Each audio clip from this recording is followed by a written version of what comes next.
Well, so I have a non-starting Craftsman lawnmower here, and another one of these Hipa carburetor kits.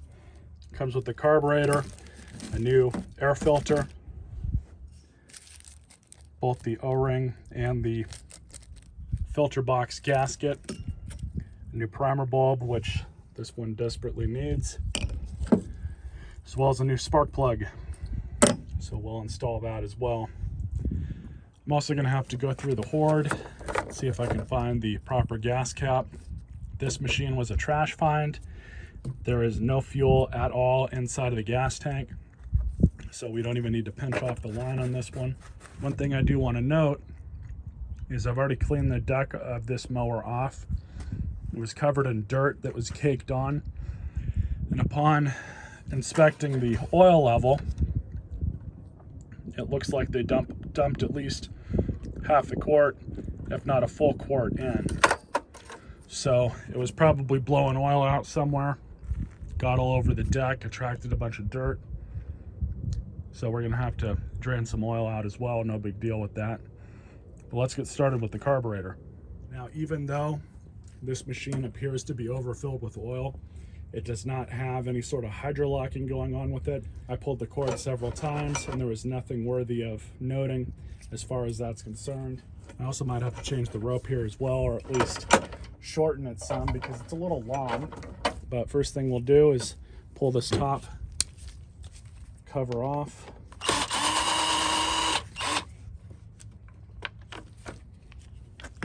Just so we have better access to the carburetor. Standard Briggs, remove these 3 bolts. They're 5/16.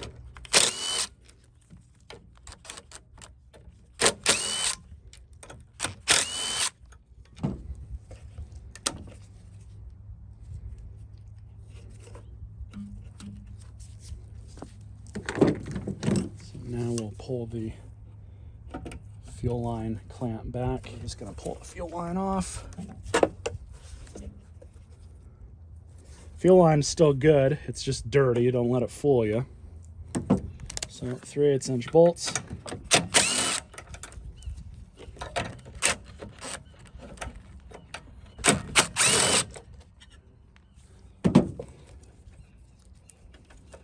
And then just pull the carburetor off the linkage, just like that. Now you'll notice there's a small O-ring.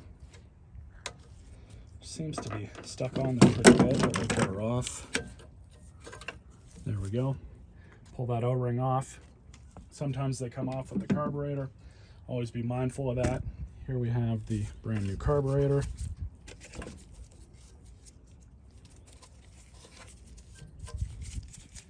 And it goes back on the same way the other one came off. These holes are already threaded. So you just grab the carburetor, slide it onto the linkage, just like that. And of course, don't forget your new O-ring.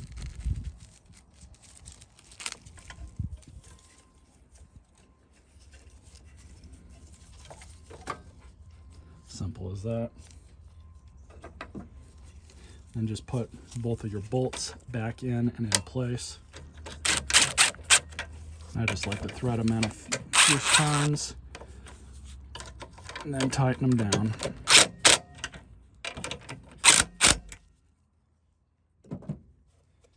your fuel line back on.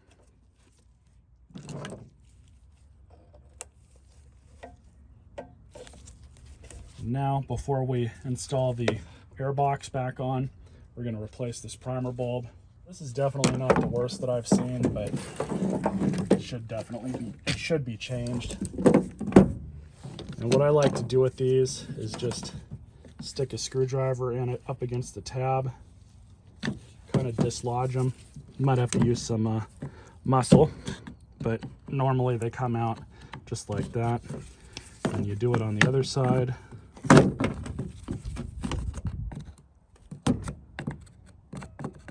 Same thing, you just kind of help it out. You notice it's still out on this side. There we go. So I'm going to take some carb cleaner and just clean this up, and then we'll install this. Okay. So the trick with these is get a 17mm deep socket, preferably. You'll notice that it fits in perfectly just like that. And then very carefully, make sure you have the tabs lined up, but just stick it on in. Make sure they're both set and seated. And then just make sure you can hear air coming out of there. Looks good to me.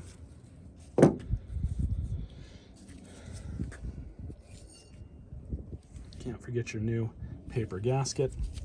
And then just reinstall. Be mindful of this PCV line.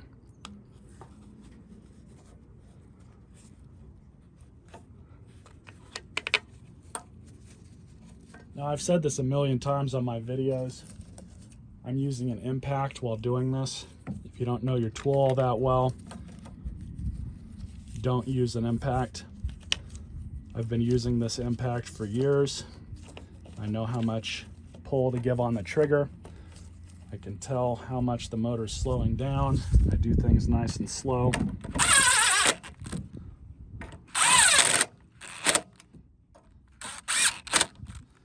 Now that one is good. Don't need to do any more there, but I'm just gonna seat these just against. But just install this. Found this filter cover in the Horde.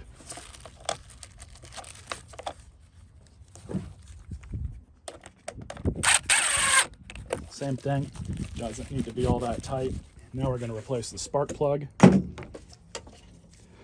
Pull that boot off.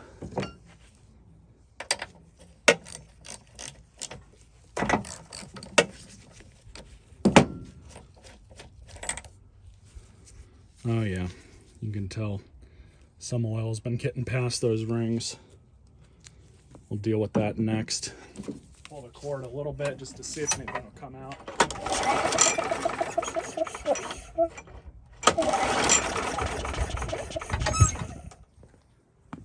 Doesn't look like it. Well, let's go ahead and put this on.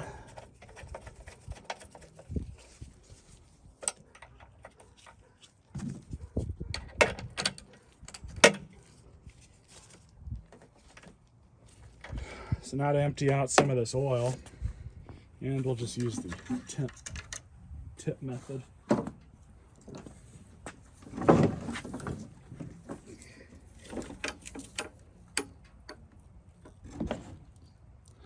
That oil is nice and clean.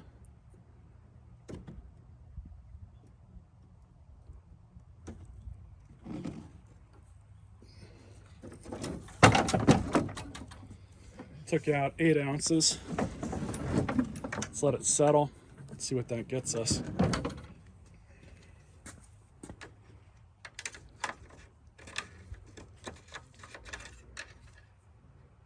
Yep, right where it should be. Just above that top dot.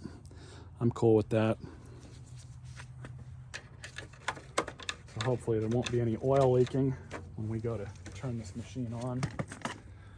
You guys can see the cord's a little long in the cuff, so I'm going to shorten it down a bit. Then we'll get it on the ground, get some gas in it, and see what we can get it to do. So not only did I find the new outside filter cover, I also found another gas cap in the Horde. That's why it's always a good idea to keep old stuff lying around. All right, give it a couple primes.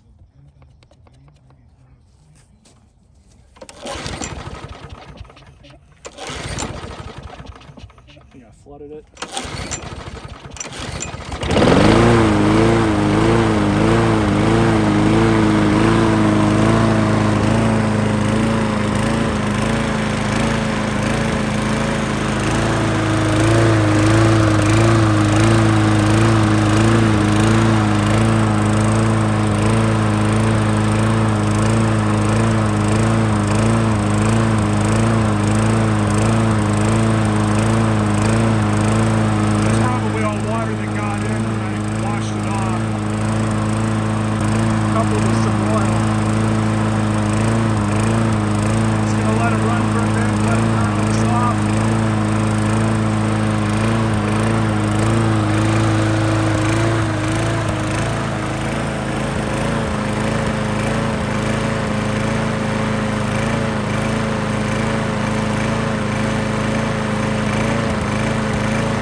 run's really good, especially now that it burned off all that extra crap.